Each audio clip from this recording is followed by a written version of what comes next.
Bon, elle n'est pas parfaitement droite, mais c'est pas très grave.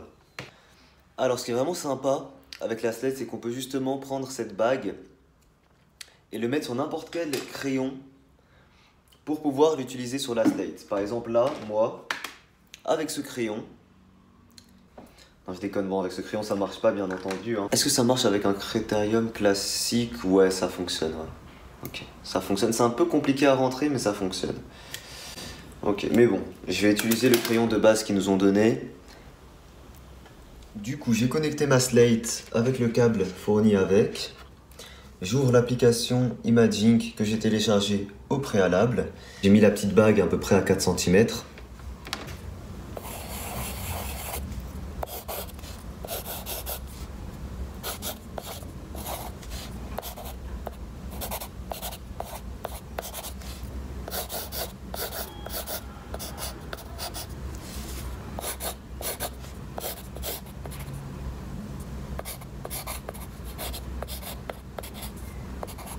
C'est quand même assez cool comme système quand même. Hein.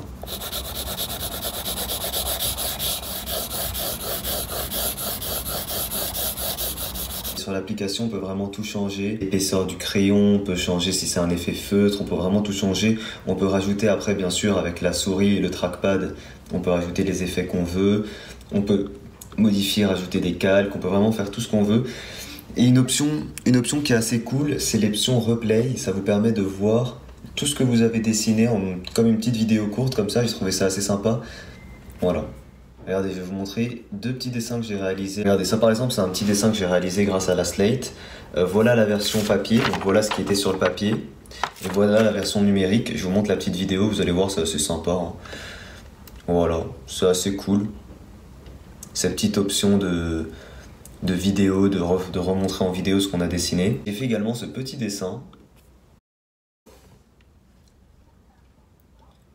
Voilà, là j'ai juste rajouté un calque, voilà, c'est mes deux vrais premiers dessins numériques, les gens. Putain, les gens, heureusement que vous sentez pas mon haleine quand je parle, parce que je viens de manger du fromage là et c'est pas fameux. Les amis, après 2 semaines, je crois, ça fait 2 semaines que je vous ai sorti la première vidéo. J'ai juste pas eu le temps depuis, vraiment, j'ai beaucoup de vidéos à vous faire, mais j'ai juste pas eu le temps. Je reviens vous faire une vidéo en vous montrant clairement mon avis sur la slate. J'ai pu la tester, j'ai pu faire des dessins numériques. C'est pas des dessins très élaborés, mais je peux quand même vous donner mon avis dessus, mes premières impressions. Et pour moi, surtout et le plus important, je pense que c'est ça qui est vraiment utile, à qui s'adresse ce produit et à qui serait vraiment utile ce produit. La slate, c'est quoi? Pour ceux qui n'ont pas vu ma première vidéo où j'explique un petit peu ce que c'est, où j'explique le principe et le concept de cette slate, je vous mettrai un petit lien ou une petite fiche ici. Vous aurez un lien dans la description si jamais vous voulez vous procurer ce produit. Le principal concept, c'est de pouvoir dessiner sur du papier en voyant directement le numérique comme vous avez vu au début de la vidéo. Je rappelle que ce n'est pas une vidéo sponsorisée, je n'ai pas été payé par la marque, c'est une marque française, je n'ai pas été payé par eux. J'ai même payé ce produit un peu moins cher, j'ai eu une réduction dessus, mais je l'ai payé, donc c'est même pas un placement de produit, je ne l'ai pas reçu gratuitement ou quoi. Je vais donner vraiment mon avis sincère. Déjà, avant toute chose, je voudrais quand même féliciter la marque. Donc la marque qui est juste ici, ISKN. Voilà, je sais pas si vous allez bien voir, on la voit juste ici. Pour avoir essayé de mettre en œuvre ce concept qui était une très bonne idée, mais qui pour moi n'est pas encore parfait, en tout cas pour une certaine utilisation. Globalement, c'est quand même super sympa de pouvoir dessiner sur papier et d'avoir un rendu directement en numérique. Voilà, ça c'est quand même assez sympathique.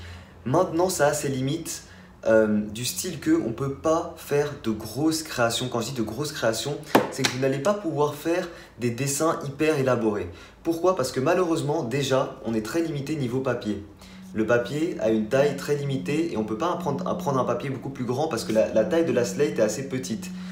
C'est pas un défaut en soi, mais malheureusement dans le concept, on ne peut pas faire autrement. Du coup, c'est pour ça que pour moi, cet objet, cette slate, est plus pour les gens qui veulent faire des petits croquis, des petites esquisses ou je sais pas comment on appelle ça. En gros, des petits, je sais pas, les gens qui partent en voyage, comme j'ai dit un petit peu dans la première vidéo, et vous voulez avoir, je sais pas, des petits croquis, des petits trucs. Bah là, ça va être assez sympa parce que du coup, vous allez pouvoir dessiner sur papier et avoir enregistré votre dessin numérique. Alors je sais pas exactement comment ça se passe, je sais aussi que vous pouvez directement l'utiliser en mode tablette graphique, faire des croquis et enregistrer comme une carte mémoire en fait vos dessins dedans et les revisionner par la suite sur ordinateur, sur Mac comme moi j'ai fait. Mais du coup ça va pas être très adapté pour faire de très gros dessins, de très grosses conceptions, que ce soit en dessin papier ou en dessin numérique. Je m'explique. J'ai essayé de tester cette tablette en mode juste numérique, du coup, vous pouvez le faire grâce à ce petit outil qu'ils m'ont offert. Voilà, c'est une sorte de stylet en fait. Du coup, vous pouvez utiliser cette tablette en mode tablette numérique. J'ai pas un avis très professionnel là-dessus parce que c'est la première tablette numérique que j'ai et c'est une tablette très spéciale. C'est pas une tablette, enfin, quand je dis très spéciale, c'est dans le sens très original. C'est pas une tablette commune comme tout le monde peut utiliser. Du coup, je pense que si vous souhaitez vous lancer dans le dessin numérique et faire de grosses conceptions de dessin numérique, de dessin, voilà, de dessin du digital art, hein, si vous voulez vraiment faire de gros digital art et tout, je ne pense pas que ce soit le meilleur outil pour le moment, en tout cas pour réaliser ça, je ne pense pas. Je pense que dans ce cas-là, il faut vous lancer sur une vraie tablette numérique uniquement conçue pour ça. Et je pense pas non plus que si vous souhaitez numériser des grosses créations papier, ce soit parfait aussi pour les numériser.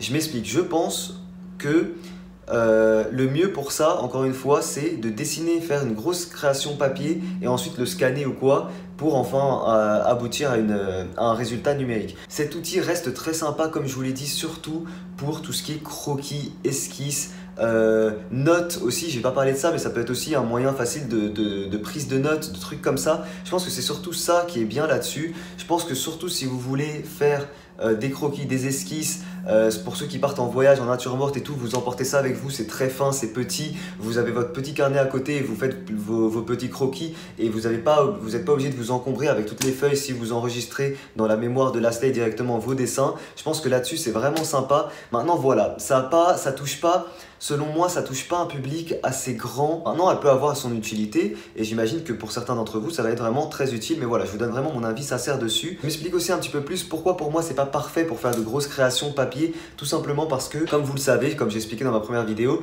le concept c'est quoi? C'est que la tablette va reconnaître l'aimant qu'il y a dans le stylo grâce au champ magnétique, etc.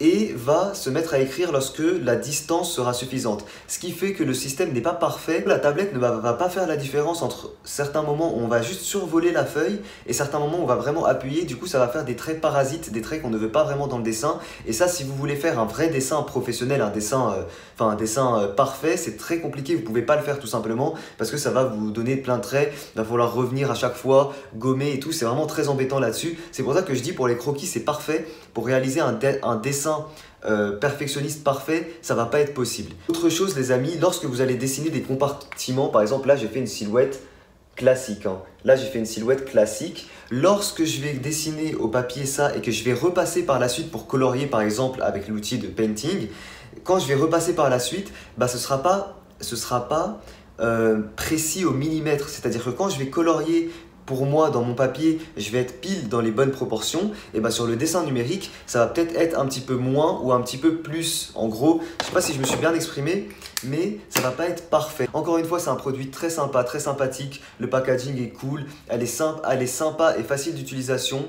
Ça c'est vraiment sympa. Pour moi, ma première slate, j'ai eu aucune difficulté à la tester, à l'utiliser. Le logiciel l'application qu'on doit installer est facile d'installation. Toutes les étapes sont très expliquées dans leur site et tout. Je pense que cette tablette n'a pas pour but de toucher les grands professionnels du dessin et faire de grandes réalisations dessin avec. Hein. Je pense pas que ce soit leur but. Moi, si je vous dis ça, c'est vraiment pour ceux qui se posent la question et qui ne le savent pas forcément.